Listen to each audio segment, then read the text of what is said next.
In this video, we're going to continue looking at the interaction of waves, particularly sound waves, and look at beats and standing waves. So let's say we have two tuning forks, and we have one tuning fork that is at 440 hertz. It resonates at 440 hertz.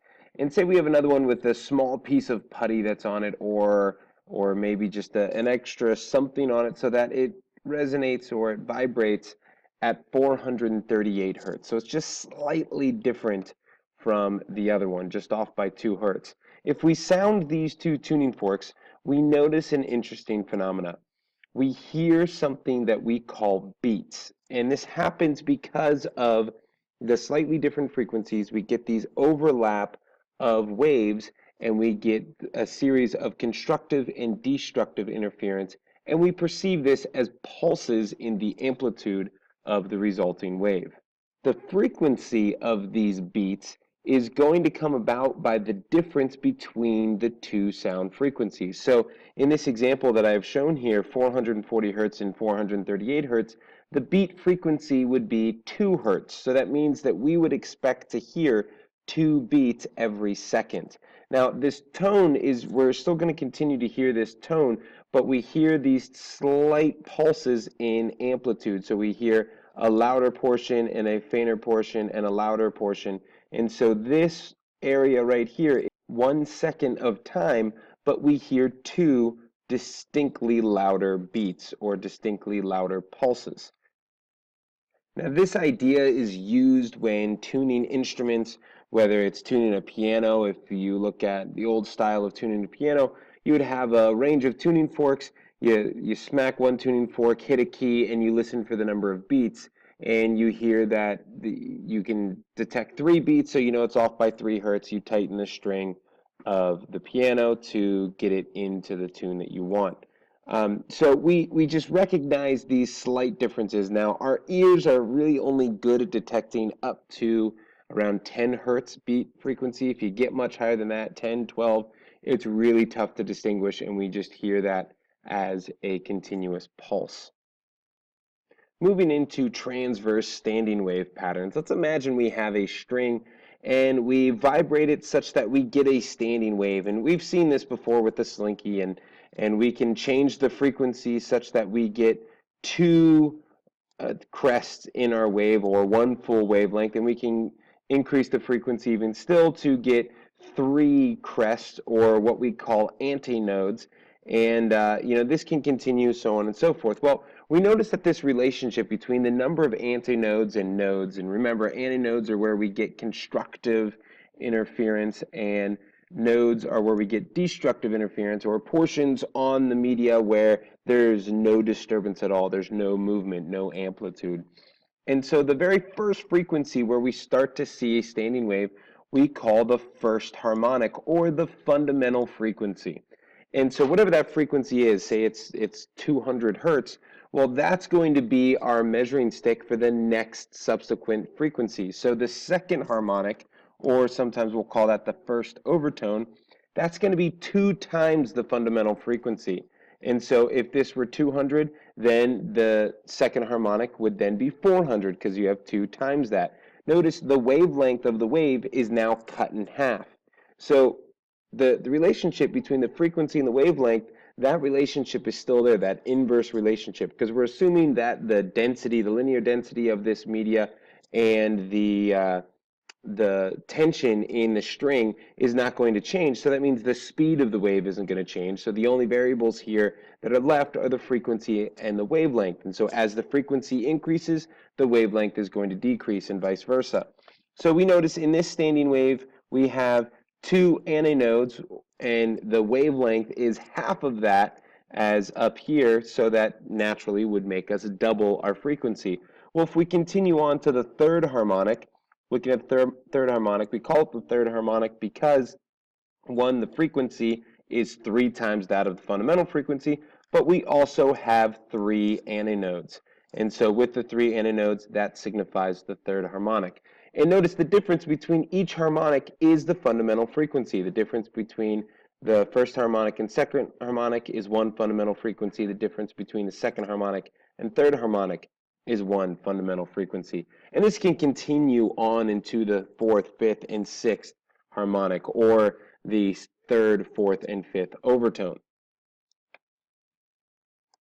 We can create these standing waves by reflecting a wave off of some fixed endpoint.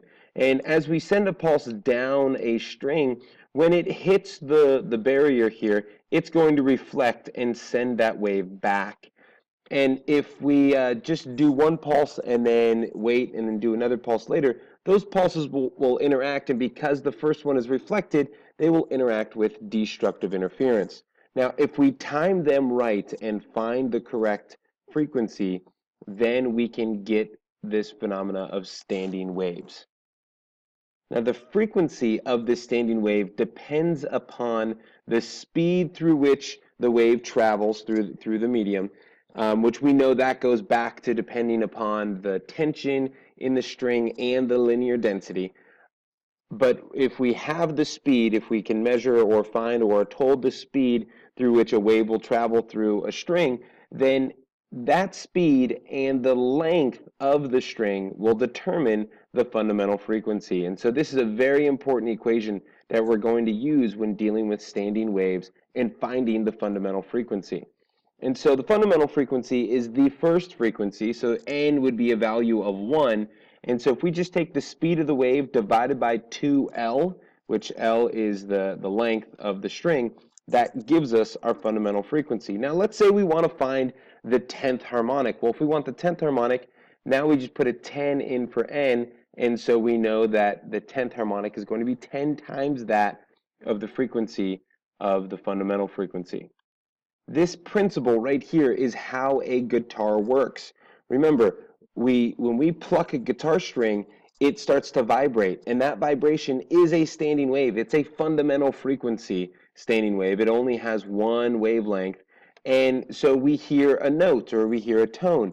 And if we change the length of that string, say we put our finger here, change the length of the string, that changes the fundamental frequency. By decreasing the length, we are increasing the frequency. And an increase in frequency, that turns to an increase in pitch that we observe, and so we hear a higher note as we move our fingers down the frets. Now, these frets are positioned such that they are a certain length from the fixed endpoint here, so we know that those are known notes that we like to use in creating music, but we get those notes by putting our finger on the fret to making another endpoint and changing the length of the string by which we resonate or we pluck to get that standing wave and the fundamental frequency.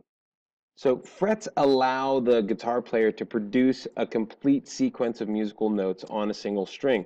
Starting with the fret at the top of the neck, each successive fret shows where the player should press to get the next note in sequence. Musicians call this sequence the chromatic scale, and every 13th note in it corresponds to one octave, or a doubling of the sound frequency. And so that octave, that increase in octave, is doubling the sound frequency or possibly doubling the fundamental frequency.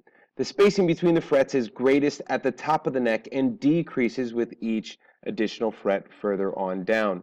So the question here is, why does the spacing decrease going down the neck? And if you've ever seen a guitar, you notice that the spacing as we move down here does decrease, and those frets get closer and closer together.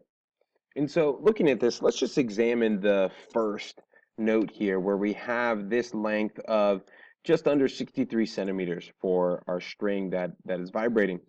And we see that we have a doubling at just under 32 centimeters, which we would expect that because that is half the length, and half the length would correspond with twice the frequency because L is in the denominator of that equation.